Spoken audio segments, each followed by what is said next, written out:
Visakha south నియోజకవర్గంలో GVMC అధికారులు జనసేన కార్యకర్తల్లో మారారు. జనసేన పార్టీలో చేరాలంటూ వ్యాపారులపై జీవీఎంసీ అధికారులు ఒత్తిడి తెస్తున్నారని వ్యాపారులు చెబుతున్నారు. తనను జనసేన పార్టీలో చేరమని చెప్పడమే కాకుండా 10 మందితో సభ్యత్వం చేయించమన్నారని స్క్రాప్ వ్యాపారి శ్రీనివాస్ ఆరోపించారు. సభ్యత్వం చేయించలేను అన్నందుకు 35,000 రూపాయల ఫైన్ వేశారని ఆయన ఆవేదన వ్యక్తం చేశారు. చెంగళరావుపేట ముత్యాలవాడు సార్, నా వెయిట్ చేపలు కొట్టండి ప్రాంతాలు అంతేనంటే ఇక్కడ చాలా ఘోరంగా ఉంటుంది. బియ్యంతో వచ్చి అభ్యర్థన చేస్తున్నారని వెనకాల పేదమని 10 మంది ఖర్చు చేయమంటున్నారు సార్. మనిషి 400 రూపాయలు ఇమ్మంటున్నారు సార్. మేము అంత ఇచ్చుకోలేం బాబు అన్నారు.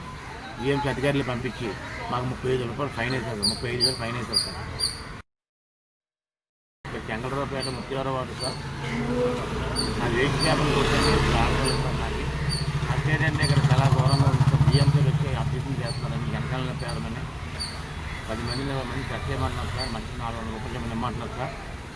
మేము అంత ఇచ్చుకోలేం బాబు అన్నారు. బియ్యంకి అధికారులు పంపించి మాకు 35,000 రూపాయలు ఫైన్ వేశారు. 35,000 ఫైన్ వేశారు సార్.